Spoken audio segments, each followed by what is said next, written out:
All right, so I'm here with Sean Kelly. What's going on, man? I'm excited to talk to you. Yeah, it was a good episode with you, so I can't wait to see how this goes. Absolutely. So we'll start again. The best question or the most important question I want to ask you is, you kind of came out of nowhere with your podcast. Even when my team was looking you up, they're like, wow, this guy kind of came out of nowhere. You've had a lot of influential guests. Yeah. I'm more curious, like, how do you get those guests on? When did you start the podcast? Walk me through that. Yeah, so it seems that way from afar, right? I did start the podcast this year, which is crazy to some people, but I've also filmed over 450 episodes in a year. Wow. So the first like 200, no one crazy big. I had to work my way up, get the viewership first. I wouldn't recommend people just have on like huge people at first, unless you already have a following. So just working my way up through repetitions, man. Honestly, just the work ethic, I think, was the biggest thing that got me there. Yeah, and in terms of, building the podcast, it is like, again, for people listening, I'm curious about this, is what do you think is the most important part? Obviously the content, but is it more about the guests you have on? Is it a mix? Is it your style? Like, what have you seen that's been the most helpful in blowing that up? Yeah, dude, I'm still figuring it out, honestly. Just because you have a big name doesn't mean you're going to get views. So you have to have on a mix. You got to kind of find hidden gems. Some people I have on don't even have social media and they get millions of views. Really? Yeah, so you got to sort of play around with it. The business stuff can only go so far, so I try not to limit myself just to entrepreneurs. So I'll have on all sorts of people, Of course. Spiritual people. I just had on a police officer. I had on a bank robber. I like to get both sides of the story too. No way you had a bank robber on. Yeah. Interesting. What would you say is the goal of your podcast? Is it more to help grow your businesses? Is it your personal brand? For me, something that I've seen, and kind of why I wanted to get into it, was not necessarily, obviously I want to grow, but I looked at it as a great way. A lot of times everyone is so busy with their businesses that I looked at this as an opportunity to actually meet people in person. Right. And it's almost like networking, but it's more advantageous for both parties because you're getting content out of it. You're putting your message out there. What's kind of the thought process behind what you're doing? Yeah, good question. It's multifaceted for sure. It's not like one set thing, but here's what I'll say. The podcast is cash flowing really nicely right now. It's bringing in about $250K a month. Wow. So just off the front end, it's really good money. The margins are solid, 80 to 90% a month. And that's just from ads, right? It's just from ads. From ads, from paid guests, from sponsors. Wow. And then on the back end, like you said, the networking is insane. Building a relationship with these guests after the show. I always allocate, extra studio time just to even talk to the guests before and after. That's important for people looking to start, I think, because some people just go filming and then they leave. Right. But the real value is the networking. 100%. Well, you have, I don't know how many people are in there now, but you added me to some text group. You got like 400 or 500 people in there all day just going absolutely crazy on all kinds of stuff. Mastermind, yeah. Oh, yeah, I love that. So a few years back, or I guess I should say more than a few years back, you had a company called Sports Champs, correct? Jersey Champs, yeah. Jersey Champs, excuse me. So walk me through when you started that. And is it still running? Did you shut it down? Did you sell it? Like, walk me through that whole thing. Yeah, it's still running. Looking back now, it was a great start into digital marketing. I learned so many skills, like we mentioned on my show, about social media marketing, influencers, all that stuff I learned. And, as a 21-year-old, I thought I was hot with that company. Our peak year was 1.2 mil a month, which these days is nothing, let's be honest, for our network at least. Yeah. And just an ego check. But I learned a lot and met some great people. And the money I made from that, I funneled into my first mastermind. 100 million mastermind. So I spent 100 grand on that. And from there, things changed, man. And are you still in that mastermind right now? Like, how's that experience been? I'm not. I did it for a year. Best investment of my life, probably, other than starting a podcast. Met some great people, which ended up to leading to millions of dollars. Wow. So would you say it was more the network or what you learned? The network. I don't go to conferences to watch the speakers. It's cool and all. Right. You can only learn so much from those stages about getting motivated. I think the real value is meeting people and providing value. Well, yeah, and I think I'm kind of the same mindset where a lot of times, I want to, if I meet people, it's worth it. But if I'm going and I've seen kind of the same stuff, I think in digital marketing too, there comes a point where when you're at a high level, there's only so much you can do for the funnel and the opt-in page. It is what it is. And you kind of know that game. So I would agree with you on that. When COVID rolled around, you started a PPE company, correct? Yeah. And kind of scaled that. So just so I understand the timeline, I'm trying to understand more about what you've done is you had your last company that we just discussed, and then you went into the PPE.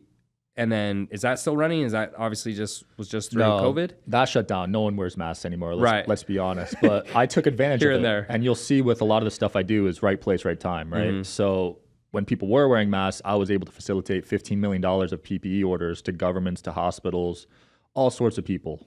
And I'm like a kid emailing these places in my bedroom. Like I lived in a 1-bedroom apartment at the time, broke. Because Jersey Champs, I was only making $50K a year off of.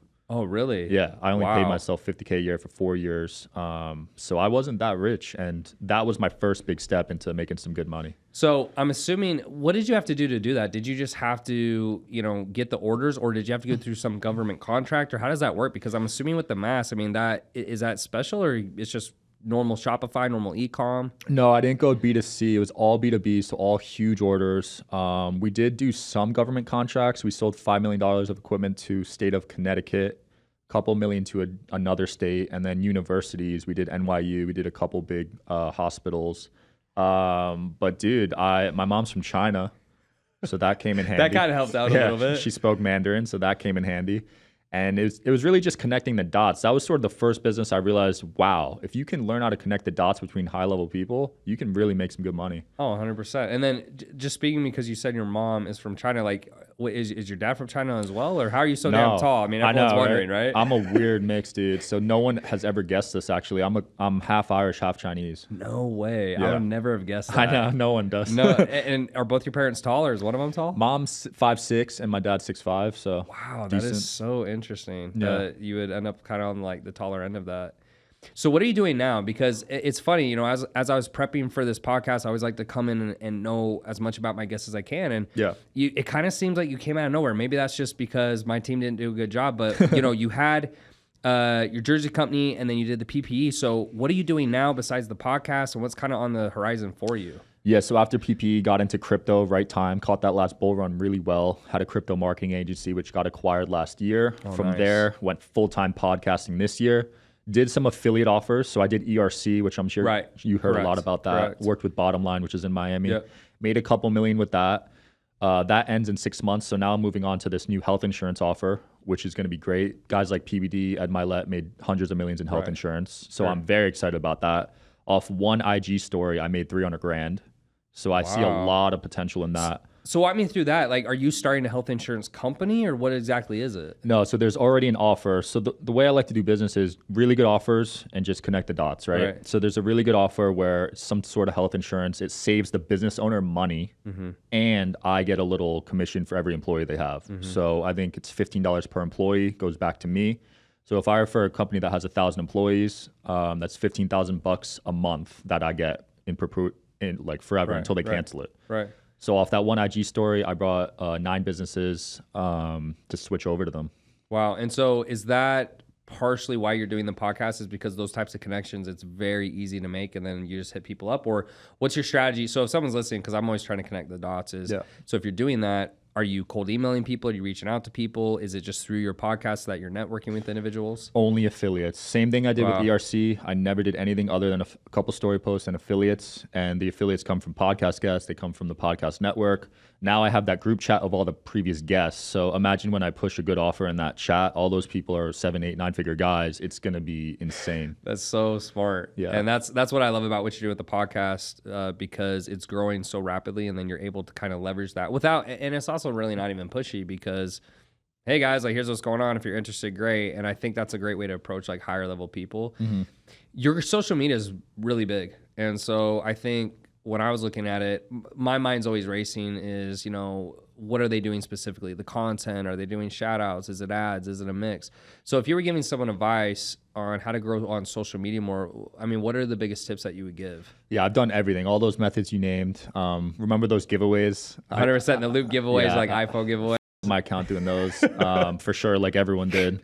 But that's what I mean. Like, the number doesn't impress me. It's more the views and the comments. So like when I look at a page, if they have 10 million followers, I don't really care. But how many comments, how many views are you getting, right? Sure. That's what I look for in a podcast guest. So I think people focus too much on the followers. The followers don't really matter. I agree. Would you say if someone, let's say someone's done shout outs or they've done those viral giveaways you were talking about, and their account is ruined, quote unquote, is it fixable? Is it something you just kind of like let it get fixed over time? Should they start a new account? Like, what would you say to that? It's fixable. I see people hiring VAs to remove the followers. I mean, that sounds horrible, because if you have millions of those, you know what I mean? But I mean, I just keep posting. Most of my views come from the algorithm. So, I mean, yeah, it definitely matters. But for me, I just crank out 3 clips a day, no matter what, at least. Okay. And in terms of the content, is there any specific strategy that you give? Because obviously, it's so important these days. I mean, it's what's incredible to me is just watching how, people we know as well, but just how people can take their content to the next level and what they're doing. What gets me interested is I used to be in the same field where I said, like, who cares? But now when I see some people's content, I'm thinking, man, that's $20,000 of ad spend. That's $40,000 of ad spend. If it gets 10 million views, yeah. Exactly. And so in terms of making the content, is it just making it interesting? Is there any tips or tricks? Is it how you edit it? I mean, obviously there's a tons of things. I mean, I've gotten hit up by, people who say, oh, I can edit your reels like Hermosi about 100 times now. I get those so much. About 100 times now. But so what makes the biggest difference, you would say? It's a lot. So I get about 100 million views a month. So I'm like learning about all this and I'm still getting better. But basically you got to start off with a pretty crazy statement. So like this one guy I just had on, he drinks his own pee. So I made sure the first thing he said was that. Oh, man. And this one ended up getting 5 million views. So start off with a crazy statement, have trending audio in the background, not too loud. So you want to make sure the guest can be heard. Right. And then in terms of the guest, it helps if they're known, obviously, for the clickbait. But you can go viral with a not known guest, too. So I think people try to get the biggest guest, but you don't really need that. My first guest ever went viral. No one knew her. She's this barber that sits on you while she cuts your hair. Got 10 million views. So you don't need to get... So these people who are relatively unknown, where do you find them? So I study my algorithm at least an hour a day. So I'll go on my TikTok For You page. I'll go on my Instagram Reels Explore page. And me, myself, like I'm not even hiring this because I like to really find these guests myself. And if I see a viral video, I'll reach out to them. Doesn't even matter how many followers they have. And then are you doing all of that yourself right now? Are you running all the guests and you're sending the emails? Do you have anyone helping you at all? It's lean, dude. I got one VA, got my fiance helping out, but dude, yeah, it's a lean operation. Wow, I love that. And so you got this new offer. I mean, you're a young guy, right? Like, I mean, 26. 26. I mean, dude, I wasn't even starting business till I was 25. So I just love that you're so far ahead. Do you have any ultimate vision or goal? I mean, right now it sounds like obviously the podcast, you find offers that are really easy to push. I mean, the one you even brought up, it sounds similar to ERC, just obviously different, right? Yeah.